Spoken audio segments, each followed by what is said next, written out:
What's up guys, and welcome to FPL Today, your home for FPL content here on YouTube. And today we have the strategies you can use for the blank and double game weeks coming up at the end of the season, including the strategies you can use if you do not have your wildcard and if you do not have the free hit chip. So if FPL content is something you want in your subscription box, consider subscribing to the channel. And if you enjoy this video and it helps you out, consider hitting that like button for me. So we'll start off this video by just covering quickly the strategy that most people will be using if they still have their free hit and their wild card, and it's a strategy that most FPL players, especially the high ranking ones and the ones that are active on social media, are pushing as the best strategy. And it is most likely the strategy I'm going to be using apart from the game week 37 bit, because I've used my triple captainship. So the strategy everyone is doing is transfers until game week 31 to get as many game week 31 players in your side as possible. Potentially some hits if you think a player is going to do well, but around 8 to 9 players should be sufficient for this game week.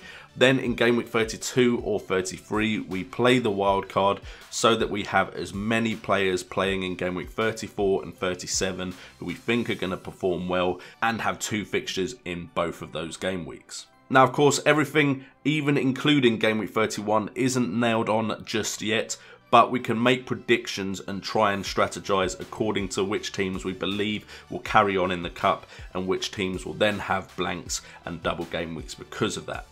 And then in game week 34, with the double game week most likely being then, we will bench boost in that double game week, because that's when most teams still have something to play for and are more likely to be predictable as far as which players play and which players perform well. Then we have game week 35, where you play the free hit chip so that you don't have to worry about that game week and the blanks, because you just pick a team for that game week. And then game week 37, if you still have the triple captain chip, that's when you play it there, maybe on a differential to make a big jump in your rankings in the FPL. But what do you do if you do not have the wildcard and the free hit? And I'd just like to preface this, both strategies now, I'm going to be assuming that certain teams will continue in the FA Cup. So this could change compared to when I'm recording this video.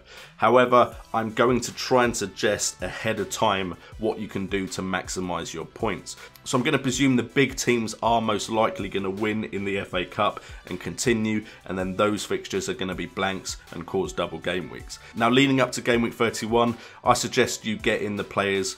I suggest you look at bringing in these players, because these are the players that are going to be most highly owned in game week 31, and if you don't have them, could really hurt your ranking. So that includes Roberto Firmino, Mohamed Salah, Mane, Shaqiri, Virgil van Dijk and Walcott. Now I think these players are going to be the highest owned and highest transferred in players for game week 31. So if you can cover these bases, hopefully your ranking won't drop too much if you do have less players than that. Now, you could take hits if you're confident in a player performing, but those are the players that I think everyone will be going for, so try to bring them in. Then from game week 32 onwards, start transferring in double game week 34 and double game week 37 players. Then try and use the bench boost in game week 34 if you think you have enough double game week players there. If you don't think you have enough double game week players there, you could potentially use the triple captain chip instead, and then keep moving towards game week 37 and use the bench boost there instead. In game week 35, use the free hit if you have it, because then you can plan with your transfers around game week 34 and 37. And then from game week 36 onwards, start transferring in double game week 37 players, again taking hits if you feel it's necessary.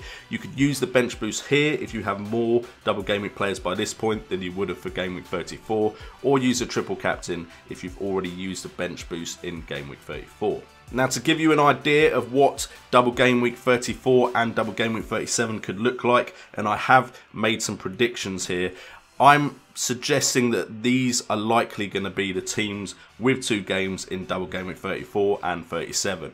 You're going to have Man City playing Tottenham and Brighton Hove Albion, and then Huddersfield and Swansea. You're going to have Tottenham playing Man City and Newcastle if they beat Rochdale, and then West Bromwich Albion and Brighton Hove Albion. Then you've got Chelsea with Southampton and Burnley, and then Liverpool and Huddersfield for the second double game week. You have Man United with West Brom and West Ham in Double Game Week 34, and then Brighton Hove Albion and Bournemouth in Double Game Week 37. You have Brighton versus Crystal Palace and Man City in Double Game Week 34, and then Man United and Tottenham in Game Week 37, and then Swansea could have Everton and Southampton in 34, and Bournemouth and Man City in 37. Now that can change, but that is what I think is most likely going to happen, and of course fixtures could be put into different game weeks. It's not nailed on by any means, but this is my prediction, and this is what I would try and plan towards if I didn't have a wild card. But what if you have no free hit but you do have a wild card? Then I would suggest to you, again, try and get in as many players for Game Week 31 as possible, focusing on the players I've already mentioned, like the Liverpool players, Walcott and Shaqiri. And then for Game Week 32 onwards, wildcard for Double Game Week 34 and Game Week 35 players, because there's certain teams who will have a Double Game Week in 34 but will also have a fixture in Game Week 35 and will not blank. That again is the most likely scenario with the way it's all happening at the moment.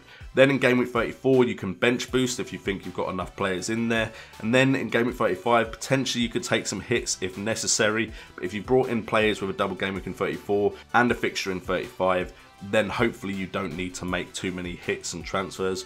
Then in Game Week 36, start transferring in Double Game Week 37 players that you weren't bringing in when you were bringing in Double Game Week 34 players. And then in Game Week 37, if you still got it, you can play the triple captain, or potentially the bench boost if you feel like you've got more options in that game week than you would have in Game Week 34. Again, these teams are the teams that are likely, if the big teams win their FA Cup fixtures, to have a Double Game Week 34 and a Game Week 35. Now you've got Arsenal with Newcastle and Leicester in Double Game Week 34, and then Game Week 35 they've got West Ham. You have West Ham with Stoke and Man United in Double Game Week 34, and then Arsenal in Game Week 35. You have Leicester with Burnley and Arsenal in Double Game Week 34, and then Southampton in Double Game Week 35. Then you've got Burnley with Leicester and Chelsea, and then in Game Week 35 they've got Stoke. You've got Newcastle with Arsenal and Tottenham. Again, that relies on if Tottenham beat Rochdale, and then Everton in Game Week 35. Then Southampton have Chelsea and Swansea with Leicester in Game Week 35. So I'll be looking at players from those teams. That way in Game Week 35 you shouldn't have too many players not playing. So that is it for the strategies I would be considering if I didn't have the free hit and the wild card. Fortunately for me, I do, but of course I want to try and help as many of you out as possible. So if this video has helped you out, please hit that like button and consider subscribing, and I hope you really do rise up the rankings in the tail end of this season. I've been J&O, this has been FPL Today, and remember, it's all about the game.